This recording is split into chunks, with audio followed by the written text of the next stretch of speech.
नमस्कार, रणबीर सिंह हूँ मैं आपके साथ। स्वागत है आपका न्यूज़ 18 हिमाचल पर। आज अंतर्राष्ट्रीय महिला दिवस है और जो महिलाएं इस वक्त हमारे साथ जुड़ी हैं, पुरुषों को भी महिला दिवस की बहुत बहुत शुभकामनाएं, बधाई।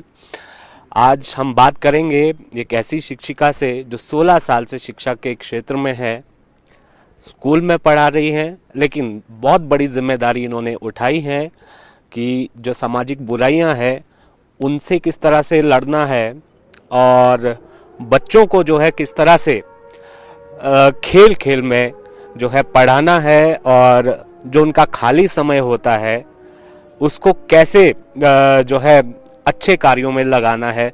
वेस्ट मैनेजमेंट की हम बात करेंगे, जो ये हर सैटरडे करती है। ऐसी जानकारी हमें जो है मिली है। सीधा बातचीत करते हैं, अनुराधा जी से जानते हैं। मैम, पहले तो बहुत बहुत बधाई आपको। Thank you sir.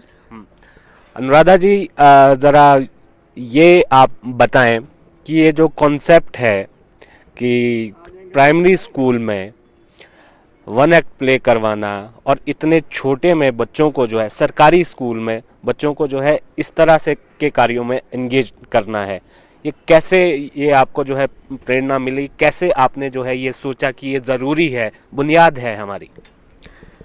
सर, जहाँ तक बात रही प्ले की, तो एक हमारी टीचिंग टेक्निक आती है रोल प्ले।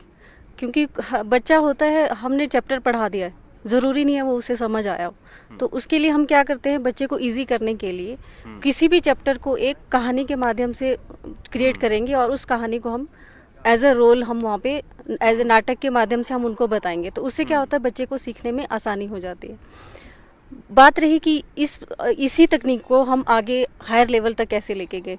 अब हमारे पास ऐसा बच्चा भी आता है, मान लो थोड़ी घड़ी के लिए ये मान के चलते हैं कि एक परिवार से 3 बच्चे आ रहे हैं, 2 बेटियां हैं, 1 बेटा है।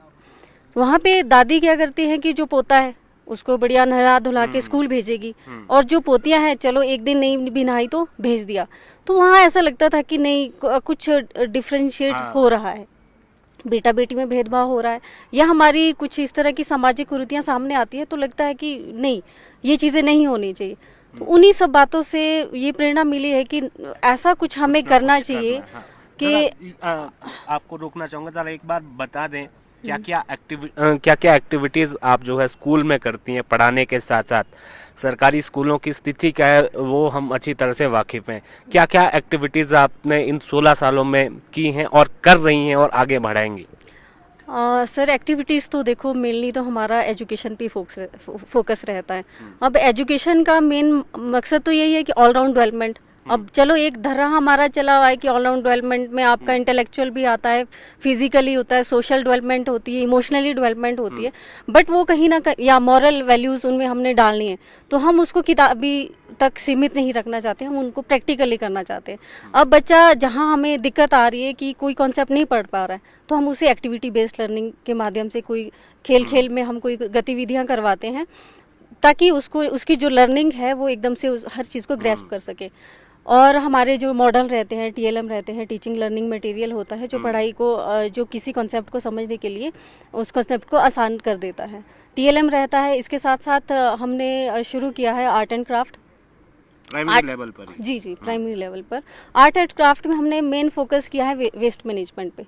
अब आर्ट एंड क्राफ्ट के, अब ऐसा तो एक तो वास्ट है बहुत ये फील्ड अगर देखी जाए, आर्ट एंड क्राफ्ट। बट हमने वेस्ट मैनेजमेंट पे इस पे काम किया है कि जो भी हमारे आसपास में रद्दी पड़ी वस्तुएं हैं उनको हमने बेस्ट यूटिलाइज कैसे करना है। एक जैसे न्यूज़पेपर है हमारा, बेकार हो गया, एक दिन न्यूज़ पढ़ ली, दूसरे दिन को उसका कोई औचित्य नहीं रह जाता है। हमारी कॉपियां हैं वो रफ कॉपी बन जाती है, उसके बाद भी उसका कोई औचित्य नहीं रहता है। उसके बाद हम उसको कहीं रद्दी में फेंकने के बजाय या जलाने के बजाय उसका हम बेस्ट यूटिलाइज कैसे कर सकते हैं, वो हम बच्चों को सिखाते हैं। तो पढ़ाई के साथ साथ ये सारे काम चल रहे हैं। और इसके साथ साथ जो अभी आपने बात की थी 1 एक्ट प्ले की, तो वो सारी चीज़ें और हमारा जो को करिकुलर एक्टिविटीज़ है वो भी चला हुआ। ज़रा ये बताएं, अभी यहाँ शिमला से कितनी दूर जो जगह है, जो गांव है, जहाँ पर कौन से स्कूल में आप अभी पढ़ा रही हैं और किस पद पर हैं आप अभी?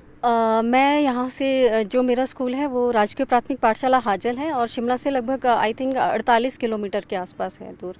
और मैं वहाँ पे एज अ कनिष्ठ बुनियादी अध्यापक कार्यरत हूँ, जेबीटी कार्यरत हूँ। जी। जरा ये बताएं, जो ये मानसिकता भी बन गई है और ये रियलिटी भी है, गवर्नमेंट स्कूल में जो है अब एक ही सेक्शन के बच्चे ज़्यादा हैं जो आर्थिक रूप से कमज़ोर हैं और लेबर सेक्शन ज़्यादा है। तो आपने जो है इसके लिए क्या किया है कि जो प्राइवेट स्कूलों के बच्चे, हमने सुना है कि पेरेंट्स आसपास के जो आप उत्कृष्ट कार्य आपने किया है वो चाहते हैं कि वो प्राइवेट स्कूलों से निकाल के बच्चे जो है आपके स्कूल में आए। इसके बारे में ज़रा बताएं, ये क्यों ये स्थिति पैदा हो रही है और आपने क्या किया है इसमें? जहाँ तक बच्चों की बात है कि वो प्राइवेट स्कूल की तरफ जा रही है, एक तो ये ट्रेंड बन चुका है। मतलब चकाचौंध में आज आदमी उधर की तरफ ही जा रहा है कि हमने डालना प्राइवेट स्कूल में, बट वो कहीं ना कहीं गवर्नमेंट स्कूल के बच्चों की रियलिटी से भी थोड़ा अनभिज्ञ है। हमें अवेयर करना होगा। और सबसे बड़ी बात आती है वही जो हमारा प्री प्राइमरी एजुकेशन जो अब स्टार्ट हुआ है, उसकी वजह से भी दिक्कत आ रही है, क्योंकि हमारा बच्चा हमारे पास 5+ आता है, फर्स्ट क्लास में एंटर होता है। तो पेरेंट्स को अब तो ये है कि बस बच्चा बोलना शुरू कर दे और उसको एकदम से हमने स्कूल में डालना है, तो वो या प्लेवे में डाल दो या फिर अब हमारे पास तो 5+ ही आएगा। तो इसलिए वो क्या कर देते कि बच्चे को अपने आसपास के जो मशरूम ग्रोइंग समझो आप पब्लिक स्कूल है उस तरह के वहाँ पे डाल देते हैं। फिर जब 5 साल तक वो मतलब 3 साल से वहाँ 5 साल तक है, तो वो उसके बाद से उनको थोड़ा वापस लाना मुश्किल हो जाता है। और रही हमारी बात कि हम क्या कर रहे हैं, अब मैं अपने स्कूल की बात करूं, अपने स्कूल के साथ साथ जो हमारा सेंटर स्कूल है प्राइमरी स्कूल गड़गाहन, उसके सराउंडिंग में हम फीडिंग स्कूल 5-6 स्कूल आते हैं। तो हमने एक मुहिम, जैसे यही है सामाजिक कुरीतियों को लेकर, अगर हमने कोई मुहिम छोड़ी थी, पहले मैंने अपने छेड़ी थी, वो अपने स्कूल के 10 बच्चों से लेकर छेड़ी थी। अच्छा। 10 बच्चों को हमने तैयार किया था और 10 बच्चे उस टाइम वो कुल्लू तक पहुंचे थे। तो आप ये समझ सकते हो, जैसे आपने बात की कि आर्थिक रूप से कमजोर है, तो हमारा जो हमारे पास बच्चा आ रहा है वो हार्डली अपने लोकल एरिया में ही घूमता फिरता है। मतलब उसने अपने गांव का ही मेला अभी तक देखा होगा। कई बार ऐसा भी होता है बच्चा 5 पास भी कर लेता है, 5 हो भी जाता है, फिर उसके बावजूद भी वो अभी शिमला तक नहीं पहुंच पाया है। और उस बच्चे को हमने वो मंच दिया है, मान लो अब आप ये समझो कि उस गाँव का बच्चा चंबा कभी जा सकता था, परफॉर्म कर रहा है, चंबा परफॉर्म कर रहा है, आपका कुल्लू में परफॉर्म कर रहा है, सिरमौर में परफॉर्म कर रहा है। दर्शकों, आपको ये बता दें, ये जो है बहुत हैरानी वाली बात है कि ये एक्स्ट्रा कोकरिकुलर एक्टिविटीज जो स्कूलों में होती है, खासकर प्राइमरी लेवल में, शिमला से दूर एक गांव के स्कूल में, और इस जिस सेक्शन के बच्चे उस स्कूल में आ रहे हैं वो 1 एक्ट प्ले कर रहे हैं, और वो जो स्टेट ही तक ही इनकी जो प्रतियोगिता होती है और वहाँ पर अवार्ड ले रहे हैं। और ये भी हमें जानकारी आई है कि एक बार राज्यपाल ने जब वो प्ले देखा था, बहुत सारी सामाजिक बुराइयां, जैसे मैंने पहले कहा कि ये थीम रहती है, तो उनकी आंखों में भी आंसू आ गए। जरा इसके बारे में बताएं। सर, ये बात 2017 की है और हमारे अपने ही गुम्मा में, शिमला के साथ जहाँ शिमला के लिए पानी लिफ्ट होता है, गुम्मा में किसान मेला था, तो वहीं पे ही राज्यपाल जी ने शिरकत की थी उस मेले में। तो हमारे जो पंचायत के प्रधान थे, श्री पूर्व प्रधान थे प्रेम प्रकाश जी ने, उन्होंने हमें कहा कि आप स्टेट लेवल में परफॉर्म करते हैं, हमें हमारा जो टैलेंट है बच्चों का वो यहाँ लोकल में भी दिखना चाहिए।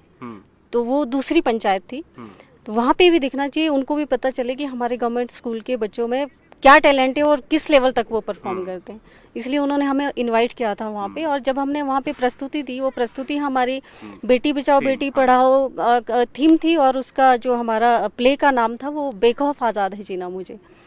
तो उस थीम पे हमने काम किया था। तो उसी वक्त राज्यपाल जी भी वहाँ पे थे और उन्होंने वो हमारा प्ले देखा था। तो जब उन्होंने प्ले देखा, वो थोड़ी घड़ी के लिए परेशान रह गए कि ये बच्चे कर क्या रहे हैं, क्योंकि मैं बड़े इससे गर्व से ये बात कह रही हूँ कि जो वो बच्चे परफॉर्म करते हैं, आप बिलीव नहीं कर पाओगे कि ये रियलिटी में बच्चा कर रहा है। वो इतना एक्टिंग को वो इतना आत्मसात कर लेते कि वो लगता ही नहीं है कि ये एक्ट कर रहे हैं, वो ये लगता है कि ये रियल सिचुएशन एक तरह से क्रिएट हो जाती है। तो उन्हीं की अनुशंसा पे उन्होंने उसकी तारीफ भी की थी, और उसके जब उन्होंने वो प्ले देखा था और बच्चों को उन्होंने प्रशस्ति पत्र भी हमें वो प्रदान किया है। हाँ, भावुक भी हो गए। इवन राज्यपाल जी ही नहीं, वहाँ पे सांसद हमारे सुरेश कश्यप जी भी थे। वो मतलब जितनी भी जनता थी सब इमोशनल हो गई। आपको भी जो है प्रशस्ति हाँ दिया गया। जी। तो उसके बाद 2018 जून 2018 में जब हमारे यहाँ समर फेस्टिवल हुआ, और देखो ये बात 2017 की थी, अगस्त की आसपास की, और जून 2018 में भी राज्यपाल जी को याद था कि वहाँ पे मैं किसान मेले में गुम्मा में गया था, उन बच्चों ने इतना अच्छा परफॉर्म किया है, उन बच्चों को समर फेस्टिवल में उनका प्रोग्राम होना चाहिए। और पहली बार गवर्नमेंट स्कूल के हमारे गांव के बच्चों का प्रोग्राम समर फेस्टिवल में हमने वही प्रोग्राम दिया था। तो जो एक्सपोजर इसके माध्यम से होता है वो आपने जो है स्कूल और शिक्षा विभाग के जो एक शेड्यूल रहता है साल भर का, उसी में परफॉर्म ना करके बच्चों को आप जो है मेलों में भी ले गए, हाँ, मेलों में सब जगह एक्सपोजर दिया। जरा इसका मनोवैज्ञानिक पहलू जरा बताएं, बच्चों में क्या इसका इम्पैक्ट रहता है? देखो सबसे बड़ी बात तो ये है, अब जो एक गांव का बच्चा है ना, अचानक से उठ के किसी वैसे ही मान लो वो उसने 5th कर ली, 8th कर ली, 7 के मिडिल स्कूल से, फिर वो 10th भी कर जाता है, बट जो एक्सपोजर उसको मिलना चाहिए था, जो कॉन्फिडेंस उस एक्सपोजर से बच्चे में आता है, वो नहीं आ पाता है। जिस तरह से हम बच्चों को कहीं चंबा में प्लेटफॉर्म पे, उन्होंने चंबा में इतने लोगों के सामने परफॉर्म किया, कुल्लू में परफॉर्म किया, सिरमौर में परफॉर्म किया, स्टेट लेवल की जहाँ पे कि छन की टीमें आती है, उनके बीच में जब वो परफॉर्म करे और एक फर्स्ट प्राइज ले रहे हैं ना, तो जो कॉन्फिडेंस उनमें हाइक होता है वो कुछ और ही लेवल का होता है। प्राइज आपने जीते हैं? प्राइज अभी तक तो स्टेट लेवल पे हमने 5 लगातार, 3 बार हमने फर्स्ट प्राइज लिया है लगातार, और 2 बार हम सेकंड रहे हैं, 1 बार हमारा थर्ड। जब हमने कभी फर्स्ट टाइम परफॉर्म किया था तब थर्ड था, उसके बाद सेकंड था, और उसके बाद लगातार 3 साल हम फर्स्ट पोजीशन पे रहे हैं। और पढ़ाई पर क्या असर है इसका? पढ़ाई पे देखो ना, कई चीजें ऐसी होती है कि जो किताबी ज्ञान नहीं, आप सिर्फ किताबी ज्ञान तक सीमित नहीं होता है।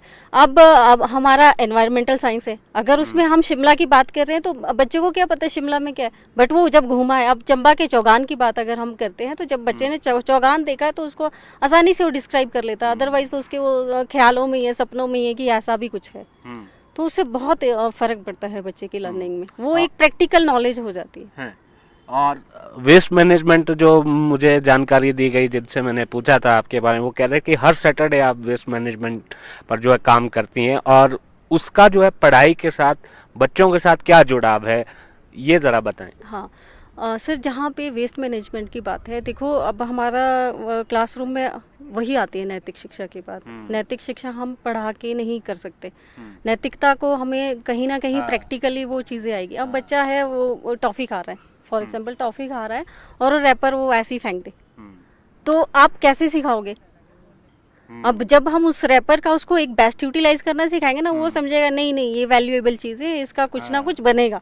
सफाई भी जुड़ी हुई है, और इनडायरेक्ट वे में क्या कर रहा है वो अपने पर्यावरण का संरक्षण कर रहा है। अब वेस्ट मटेरियल है, अब कहीं ऐसा कूड़ा कचरा फेंकने के बजाय उसको पता है कि अगर ये कागज का टुकड़ा है, इसको हम इस तरह से कुछ बनाएंगे तो इसका एक पक्षी बन जाएगा, ठीक है, एक वॉल हैंगिंग बन जाएगा, कोई डेकोरेटिव आइटम बन जाएगी, एक गुलदस्ता गुलदान बन जाएगा, फूलदान जिसमें हम फूल रखते हैं वो बन जाएगा, तो बच्चा क्यों फेंकेगा? तो इस तरह की जब क्रिएटिविटी हम वहाँ पे वेस्ट मैनेजमेंट को लेकर कर रहे हैं, तो एक तो वो पर्यावरण संरक्षण की बात सीख रहा है, दूसरा वो सफाई के प्रति भी अवेयर है। अब जब वो इन सब चीज़ों के प्रति अवेयर है, तो वो कहीं ना कहीं रियल लाइफ में भी अपनी चीज़ों को अच्छे सलीके से रखना सीख रहा है, और वही सलीका, वही सुंदरता उसकी कहाँ आ रही है? उसकी पढ़ाई में आ रही है, उसकी हैंड राइटिंग में आ रही है, और उसका जो है पढ़ाई में रिफ्लेक्शन है। और दूसरा जो आजकल का जो समय है, कंप्यूटर और टीवी मोबाइल से जो चिपके रहते हैं बच्चे मैक्सिमम ये देखा है, उससे भी आप जो है थोड़ा सा वो वहाँ से भी हट के अपना कुछ प्रोडक्टिव वर्क कर रहे हैं। अब ये देखो, ये अभी तो छोटे लेवल की बात है, एक्टिंग भी है, हर चीज़ है, एक्टिंग भी कर रहा है, TLM भी बना रहे हैं हम, वेस्ट मैनेजमेंट पे भी हमारा काम चल रहा है, किसी और चीज़ पे भी हम काम कर रहे हैं। हमारा चलो हम कल्चरल में फोक डांस भी है, हमारा ग्रुप सॉन्ग भी है, मतलब सिर्फ हम 1 एक्ट प्ले तक सीमित नहीं है, फोक डांस ग्रुप सॉन्ग उसमें भी हमने पार्टिसिपेट किया है और बच्चों ने प्राइजेस भी जीते, सिर्फ वो वहाँ तक सीमित नहीं है। अब देखो ना कि इस चीज़ को आगे आने वाले टाइम में अब वेस्ट मैनेजमेंट को कहाँ लेगा? जब वो क्राफ्ट की ऐसी कोई चीज़ें सीखेगा, कहीं ना कहीं उसके अर्निंग में काम आएगी। अब मैंने एक्टिंग की बात की, ठीक है, वो अपने लेवल पे अच्छे कर रहे हैं, हम स्टेट जीत जाते, उसके बाद क्या पता आने वाले टाइम में वो एक्टिंग को एज अ कैरियर ऑप्ट करे। और मैं आपको यहाँ पे एक बात बता देना चाहती हूँ कि मुंबई के एक शॉर्ट फिल्म बनाते हैं, राइटर एंड प्रोड्यूसर है, उन्होंने हमारे बच्चों को कांटेक्ट किया है, अच्छा। मुंबई के प्रोड्यूसर, वो हिमाचल आए। वो एक्चुअली वो जो शॉर्ट फिल्म है वो हिमाचल की स्टोरी पे है। तो हिमाचल आए वो। हिमाचल में उन्होंने देखा, पूछा होगा किसी से कि ऐसे ऐसे बच्चे चाहिए, हमें कहाँ मिल सकते हैं। तो उनको किसी ने हमारे स्कूल का बता दिया। वो उधर आए तो हमारे लगभग 4 बच्चे तो उन्होंने मेन रोल में अभी सेलेक्ट किया है। ये ड्यू टू, हाँ, शॉर्ट फिल्म में काम करेंगे। हाँ, तो ये ड्यू टू कोरोना थोड़ा डिले हो गया है। अभी जब तक मतलब एक डॉक्यूमेंटेशन नहीं हो जाती है, कागजी फॉर्मेलिटी पूरी नहीं हो जाती है, तब तक हम नहीं कह सकते कि वो करेंगे। बट ठीक है, वो अप्रोच कर रहे हैं हम लोगों को, ये अपने आप में ही बड़ी बात है। अगर हमारा बच्चा एज ए कैरियर भी एक्टिंग को अपनाता है तो कहीं ना कहीं उसका वो कैरियर के लिए भी काम जरा आने आप वाली वो परीक्षा परिणामों के बारे में भी बताएं जरा, क्या परिणाम अब तक आपके स्कूल के रहे हैं? जी। परीक्षा परिणाम देखो, अब तो ग्रेडिंग सिस्टम है। तो ग्रेडिंग में तो हमारा बच्चा A+ और A में ही रहता है। अब तो A+A भी नहीं है, अब ABCD है, तो हमेशा A और B में रहता है। बट जब कभी हमारे बोर्ड के एग्जामिनेशन होते थे, जैसे 5th क्लास के, तो मेरे बच्चों ने लगभग 4 बच्चों ने फर्स्ट पोजीशन लिए बोर्ड एग्जाम में। हमारे अपने ब्लॉक लेवल का होता है, जब वो पांचवी बोर्ड थी।